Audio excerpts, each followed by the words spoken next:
오늘 말씀은 이렇게 시작합니다. 28절을 보시죠. 예수께서 이 말씀을 하시고 예루살렘을 향하여 앞서서 가시더라. 예수님께서 제자들과 함께 예루살렘을 향하여 가시는 중입니다. 예수님께서 예루살렘으로 가시는 이유가 무엇입니까? 언젠가 말씀드렸듯이 저는 개인적으로 전라남도 담양을 참 좋아합니다. 그 지역에 가면 하늘로 우뚝 솟은 메타세콰이어 나무가 길 양쪽에 있습니다. 또 큰 호수를 끼고 걷는 둘레길도 있고 아름드리 느티나무가 즐비해 있는 길도 있습니다. 그 유명한 대나무 숲도 있습니다. 그 길들을 걷다 보면 마음이 편안해집니다. 혼자 걷기도 좋고 누군가와 함께 걷기도 좋은 길이 담양엔 여러 군데 있습니다. 그래서 저는 담양을 좋아합니다. 담양도 좋지만 제주도는 더 좋습니다. 해변을 따라 걷는 올레길도 좋고 각기 다른 높이와 특색을 가진 오름도 좋습니다. 제주도는 갈 때마다 마음을 설레게 합니다. 언젠가 제주도에서 한 달 살이를 해보리라 이 생각이 들 정도로 그곳은 참 좋습니다. 아마도 제 성향이 멋진 경치 또 산책하기 좋은 길에서 편안함을 느끼는 것 같습니다. 그래서인지 서울 같은 대도시를 가면 얼른 내려오고 싶은 마음입니다. 저에게 있어서 서울은 용무만 마치고 빨리 내려오고 싶은 도시입니다. 저와 반대로 대도시를 좋아하는 이들이 있습니다. 이들은 사람들이 북적대고 네온사인이 화려하게 비추는 곳에 가서 사람들과 부대낄 때 활력을 얻습니다. 대도시가 주는 다양한 문화 혜택 때문에 그곳을 좋아하기도 합니다. 이러한 성향을 가진 이들에게 있어서 한적한 지역은 무료하게 느껴질 수 있습니다. 이에 그들은 대도시를 선호합니다. 예수님 당시 예루살렘은 지대가 높은 곳에 위치해 있었지만 대도시에 가깝습니다. 이스라엘을 대표하는 상징인 성전이 예루살렘에 있었기 때문에 모든 것이 예루살렘 중심으로 구성되어 있었습니다. 그러한 까닭에 예수님 당시 예루살렘은 가장 잘 발달된 도시였습니다. 바로 그 예루살렘으로 예수님과 제자들이 가는 중입니다. 혹시 예수님도 대도시를 좋아하는 스타일입니까? 촌동네라 불리던 갈릴리에서의 삶의 무료함을 느끼고 이제 예루살렘에서 새로운 인생을 살기 위해 제자들과 함께 길을 나선 것입니까? 아닙니다. 새로운 인생을 위하여 나선 길이 아니라 죽기 위해 나선 그 길입니다. 희롱을 당하고 능욕을 당하고 침뱉음을 당하며 채찍질 그리고 죽임을 당하는 그 길입니다. 십자가의 죽음이 기다리고 있음을 아시면서도 일부러 가신 그 길입니다. 죽음이 기다리고 있는 그 길을 가시는데도 예수님께서 어떻게 하십니까? 예루살렘을 향하여 제자들보다 앞서서 가시더라. 그러니까 예수님에겐 십자가의 길이 마지못해 가는 길이 아니었다는 이야기입니다. 죄인들을 구원하기 위해 스스로 택하신 그 길이었습니다. 죄인들을 사랑하시는 예수님의 마음을 알 수 있습니다. 그래서 예수님은 망설이거나 주저하지 않고 앞서서 가셨습니다. 어느덧 예수님과 제자들이 예루살렘 가까이 도착했습니다. 29절을 보시죠. 감람온이라 불리는 산 쪽에 있는 벳바게와 베다니에 가까이 가셨을 때에 제자 중 둘을 보내시며 여기 감람온에 위치한 벳바게와 베다니는 예루살렘으로 들어가는 초입과도 같은 마을입니다. 예루살렘 입성을 눈앞에 둔 예수님. 우리 예수님의 마음이 어떠했을까요? 제가 잘 아는 청년이 이달 말에 시험 결과가 나옵니다. 시험 결과에 따라 취업이 될 수도 있고 한 해 더 공부를 해야 할 수도 있습니다. 이에 긴장이 되는 모양입니다. 잘 먹는 청년인데 요즘 먹는 양이 줄었습니다. 말은 다이어트를 한다고 하지만 제가 보기엔 긴장하고 있습니다. 이처럼 시험 결과를 앞두고도 긴장하기 마련인데 죽음을 눈앞에 두었으니 어찌 긴장되지 않겠습니까? 어쩌면 우리 예수님도 긴장으로 인한 떨림이 있었으리라 여겨집니다. 예수님이 하나님의 아들이지만 인간의 몸을 입었고 또 우리와 같은 마음을 가진 모습으로 이 땅에서 사셨단 말입니다. 그렇기 때문에 십자가를 눈앞에 두고 아무 감정도 못 느끼셨을 리 없습니다. 떨림과 두려움, 이 모든 것을 느끼셨기에 우리가 가진 떨림과 두려움에 대해서도 잘 아십니다. 우리가 어떤 일을 만나 떨리고 두려워하면 임 목사, 그 정도 가지고 뭘 그래? 목사가 되어서 그리도 믿음이 없나? 이러지 않으십니다. 그래, 내가 그 떨림을 잘 알지. 그 두려움을 내 어찌 모르리. 하지만 내가 함께하고 있으니 두려워 말라. 이 마음으로 위로해 주십니다. 우리 예수님이 그러한 분이시니 두렵고 떨리는 일이 있거든 제 앞에선 안 그런 척 해도 되지만 예수님 앞에선 다 내어놓고 예수님의 위로와 도우심을 받으십시오. 히브리서 기자의 고백처럼 예수님은 우리의 연약함을 이해하고 다 받아주시는 분입니다. 그러므로 우리를 긍휼히 여기시는 예수님 앞에 나아가면 때를 따라 돕는 은혜를 내려주십니다. 요즘 여러분에게 어떤 떨리는 상황이 다가왔습니까? 더 나아가 두렵기도 합니까? 때를 따라 돕는 은혜를 베풀어 주실 예수님 앞에 나아가 간구하십시오. 여러분을 위해 기꺼이 십자가의 길을 걸으신 예수님이기에 여러분의 간구에도 응답하실 것입니다. 한편 벳바게와 베다니에 이르렀을 때 예수님께서 제자 중 2명을 맞은편 마을로 보냈습니다. 그 이유가 무엇입니까? 30절과 31절을 우리 함께 읽겠습니다. 이르시되 너희는 맞은편 마을로 가라. 그리로 들어가면 아직 아무도 타보지 않은 나귀 새끼가 매여 있는 것을 보리니 풀어 끌고 오라. 만일 누가 너희에게 어찌하여 푸느냐 묻거든 말하기를 주가 쓰시겠다 하라 하시매. 예수님께서 2명의 제자들에게 나귀 새끼를 끌고 오라 하셨습니다. 아니, 나귀 새끼를 끌고 오라니요? 어찌 된 까닭입니까? 갑자기 또는 뜬금없이로 보이지만 이 상황은 애언되어 있었던 내용입니다. 이해를 돕기 위해 같은 사건을 다룬 마태복음 21장을 찾아보도록 하겠습니다. 마태복음 21장입니다. 신약성경 34쪽입니다. 2절과 3절을 보시죠. 이르시되 너희는 맞은편 마을로 가라. 그리하면 곧 매인 나귀와 나귀 새끼가 함께 있는 것을 보리니 풀어 내게로 끌고 오라. 만일 누가 무슨 말을 하거든 주가 쓰시겠다 하라. 그리하면 즉시 보내리라 하시니. 그러면서 이 상황을 설명하시길 4절 이는 선지자를 통하여 하신 말씀을 이루려 하심이라. 무슨 말입니까? 예수님은 구약 성경을 통해 예언되어진 그 메시아의 길을 따라 걸으셨다는 의미입니다. 하나님께서 구약 시대의 선지자들을 통해 장차 오실 메시아에 대해 예언을 하셨는데 그 예언된 말씀을 하나도 소홀히 여기지 않았습니다. 메시아의 예루살렘 입성과 관련해선 스가랴 선지자가 이런 예언을 했습니다.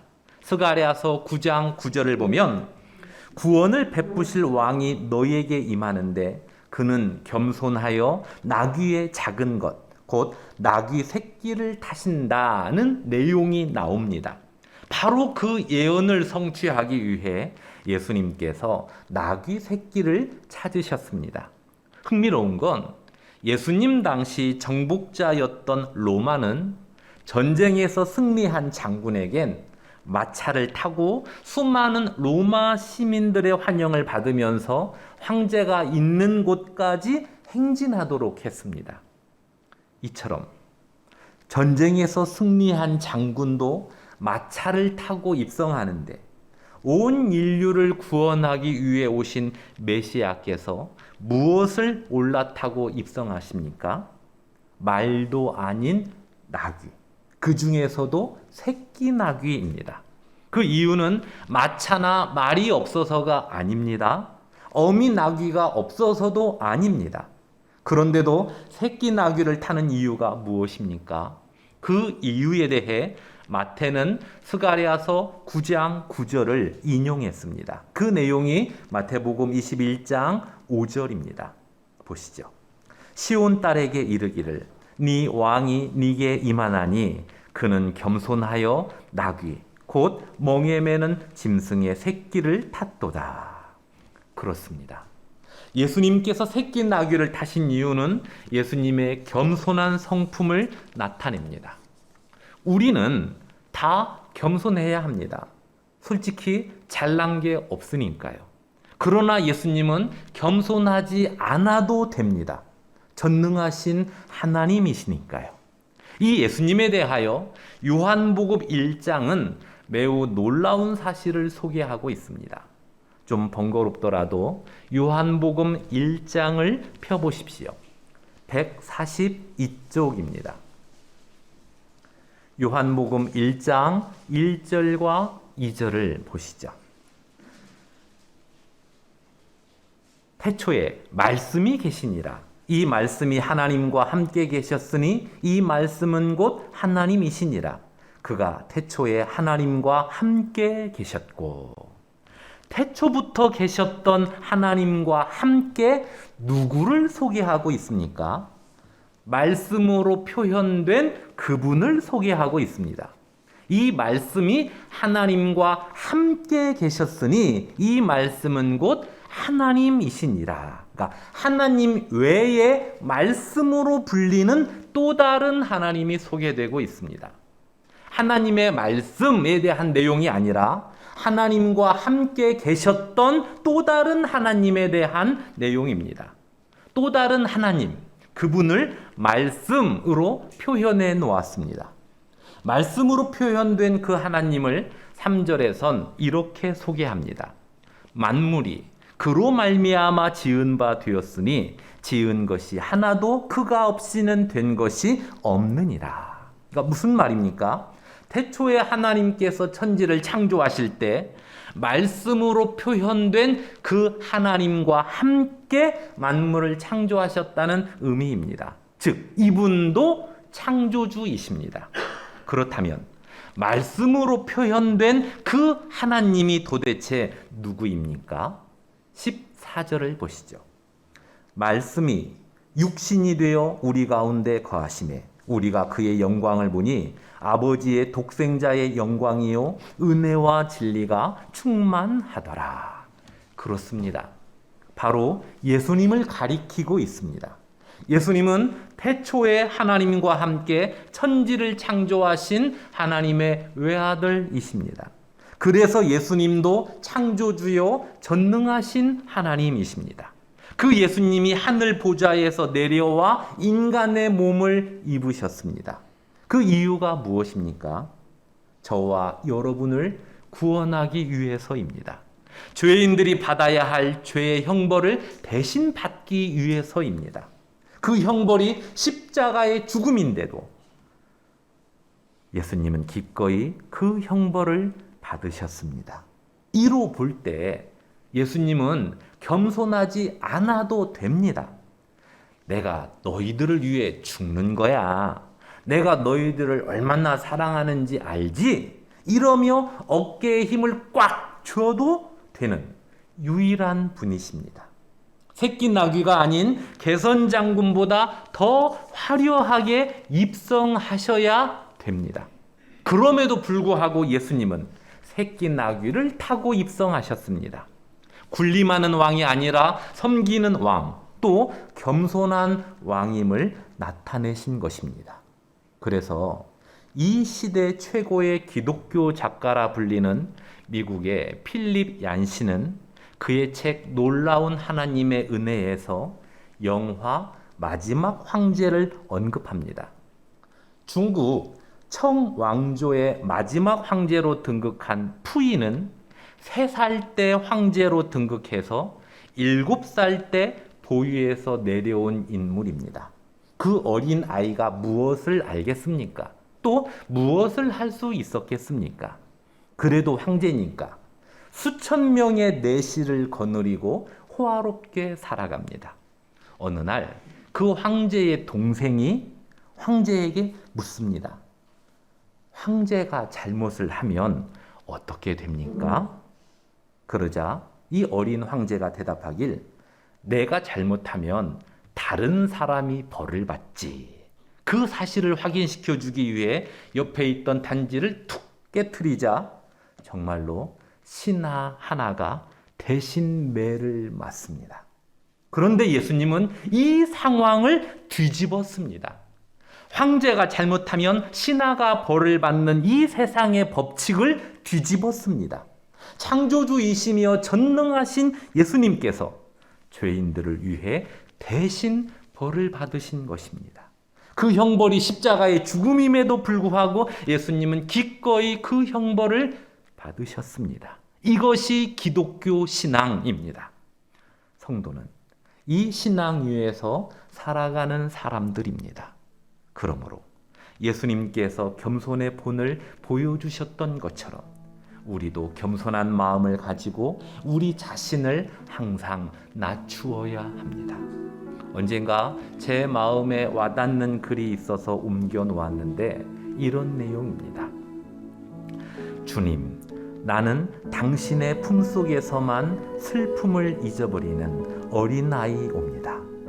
주님, 나는 당신의 시선 속에서만 피어나는 이름 없는 들꽃이옵니다. 주님, 나는 당신의 음성 속에서만 살아 노래하는 한 마리 작은 새이옵니다. 주님, 나는 당신의 침묵 속에서 묵묵히 견디어내는 속이 까만 바위옵니다. 주님, 나는 당신의 조심스런 손길로만 키가 자라는 나무이옵니다. 그러니까 이처럼 어떤 상황에서도 하나님을 바라보며 의지하는 모습이 하나님 앞에서 겸손한 태도입니다. 하나님께서 붙들어 주셨기에 제가 이 일을 할 수 있었습니다. 즉, 영광을 하나님께 돌리는 모습도 겸손입니다. 하나님 앞에서만 겸손하면 됩니까? 아닙니다. 사람들 앞에서도 겸손해야 합니다. 사람들 앞에서의 겸손은 무엇입니까? 상대방을 존중해주는 태도입니다. 나는 무엇을 잘 못해요. 이러면서 나를 낮추는 부분도 일종의 겸손일 수 있지만 그보다 상대방을 존중해주는 언어, 상대방을 먼저 배려하는 행동, 나는 낮아지고 상대방을 높여주는 모습들이 진정한 겸손입니다. 몇 년 전 노회를 하는 중간에 이런 상황이 벌어졌습니다. 어떤 교회의 장로님이 발언권을 얻어서 발언을 하려고 앞으로 나갔습니다. 제가 그분의 이야기를 들어보니까 틀린 데가 하나도 없었습니다. 또 아주 정중한 자세로 자기의 의견을 피력했습니다. 그런데 그때 제 앞에 앉아있던 어떤 목사님이 큰 소리로 외쳤습니다. 목사들이 이야기하는데 장로가 왜 끼고 난리야? 빨리 들어와! 제가 깜짝 놀랐습니다. 아니, 노회는 목사들만 발언하는 회의 장소가 아니라 장로 총대들도 당신의 의견을 말할 수 있다는 걸 그 자리에 앉아있는 모든 사람들이 다 아는데 목사라는 그 어줍지 않은 직책을 내세워 누르려 하다니 저는 그날 목회자의 한 사람으로서 창피해 혼났습니다. 그런데 더 놀라운 건 그 창피를 당하는데도 장로님의 말투나 표정이 싸납게 돌변하지 않았습니다. 처음과 동일한 태도로 정중하게 발언을 다 마쳤습니다. 저는 그날 겸손이 무엇인지 또 교만이 무엇인지 확실하게 경험했습니다. 여러분은 무엇이 겸손인지 또 겸손이 아닌 건 무엇인지 잘 아시리라 생각합니다. 그러므로 하나님 앞에서 겸손한 모습을 항상 잊지 마십시오. 항상 하나님을 의지하며 하나님의 이름을 높이는 삶을 살아가 주십시오. 사람들 앞에서도 언제나 겸손한 사람으로 살아가 주십시오. 상대방을 존중해주는 언어와 상대방을 먼저 배려하는 행동, 그리고 상대방을 높여주는 모습으로 하루하루를 살아가 주십시오. 겸손하지 않아도 되는 만왕의 왕 예수께서 친히 겸손의 본을 보이셨으니 그 예수님을 믿고 따르는 저와 여러분의 삶은 당연히 겸손이어야 하는 줄 압니다.